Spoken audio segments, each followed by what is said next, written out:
స్నానం చేసేటప్పుడు మూత్రం పోస్తున్నారా? మనలో సగానికి పైగా అంటే 58% ఈ పని చేస్తున్నారటండి. మనమే కాదు, యూకే, అమెరికా లాంటి చోట్ల కూడా 50% పైన ముఖ్యంగా మగవాళ్ళు ఈ పని చేస్తున్నారేంటండి. అంటే స్నానం మధ్యలో కమోడ్లో పోసుకోవడం కాదు, స్నానం చేసేటప్పుడే పోసేయడం.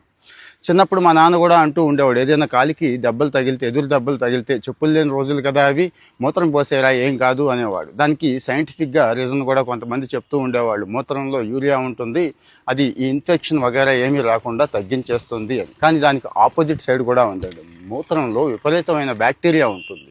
కొత్త రకాల ఇన్ఫెక్షన్లు అనవసరంగా కొని తెచ్చుకోవడం అవుతుంది అనేది కూడా మర్చిపోతున్నాం. గతంలో భారతదేశ ప్రధానమంత్రి ఒక ఆయన మూత్రాన్ని ఆయనే తాగేవాళ్ళని వరల్డ్ వైడ్ బాగా పాపులర్ అయ్యింది. దాని మీద మంచి చెడ్డ చాలా ఉన్నాయిలేండి. కానీ ఇక్కడ విషయానికి వచ్చేస్తాను. ఇక్కడ జనరల్ ఆఫ్ ఎన్విరాన్మెంటల్ సైన్స్ అని చెప్పి జనరల్గా ఏ రిపోర్ట్ వచ్చినా మనం డిస్కస్ చేసుకుంటున్నాం కదా. ఈ మధ్య వచ్చిన ఒక ఫేమస్ రిపోర్ట్ గురించి చెప్తున్నానండి. ఎన్విరాన్మెంటల్గా మాత్రం ఇది చాలా మంచిది. ఎందుకంటే ఒకసారి టాయిలెట్ కమోడ్లో మూత్రం పోస్తే యావరేజ్గా 3 లీటర్లు వేస్ట్ అవుతాయి. కొట్టాలి కదా.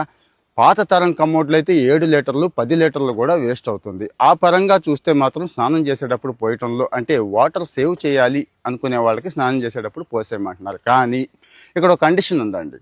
మీ కాళ్ళకి ఏదైనా దెబ్బలు గట్రా ఉంటే ఆ పని చేయొద్దు అంటున్నారు. అలాగే కాళ్ళ మీద పోసుకోవడం, ఇక్కడ స్నానం చేస్తూ కాళ్ళ మీద పోసుకుంటారు కదా. కొన్ని విషయాలు చెప్పుకోవడానికి సిగ్గు అనిపిస్తుంది, డిస్కస్ చేసుకోరు. కానీ ఆరోగ్యం విషయంలో సిగ్గుపడకూడదు.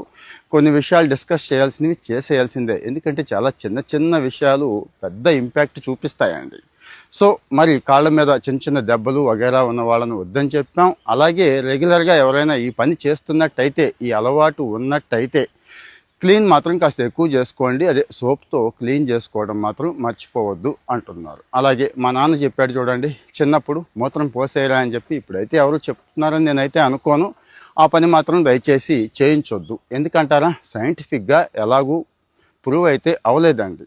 సో ఆ జాగ్రత్తలు తీసుకోండి. అలాగే పబ్లిక్ టాయిలెట్లు ఒక ప్రమాదం అండి. జనరల్గా అందరం కూడా పర్సనల్ టాయిలెట్లు వాడడానికే ప్రిఫరెన్స్ ఇస్తాం. కానీ పబ్లిక్ టాయిలెట్లోకి వెళ్ళినప్పుడు మాత్రం మరి మన మూత్రం ఎక్కడ పడుతుంది, పక్కవాడు పోసింది మన మీద పడే అవకాశం ఉందా, ఇవి మాత్రం జాగ్రత్తగా చెక్ చేసుకోండి. ఎందుకంటారా, మన మూత్రంలోనే ఎన్ని కావాలంటే అన్ని క్రిములు ఉంటాయి, అంత బ్యాక్టీరియా ఉంటుంది. ఈ రోజుల్లో గాల్లో ఉంటేనో చేత్తో తాకుతేనే వైరస్లు బ్యాక్టీరియాలు వచ్చేస్తున్న ఈ రోజుల్లో టాయిలెట్ విషయంలో, మలమూత్ర విసర్జన విషయంలో ఎంత జాగ్రత్తగా ఉంటే, ఎంత హైజీన్గా ఉంటే, ఎంత క్లీన్గా ఉంటే అంత మంచిది. కాబట్టి ఈ విషయాలన్నీ మనం డిస్కస్ చేసుకుంటున్నాం.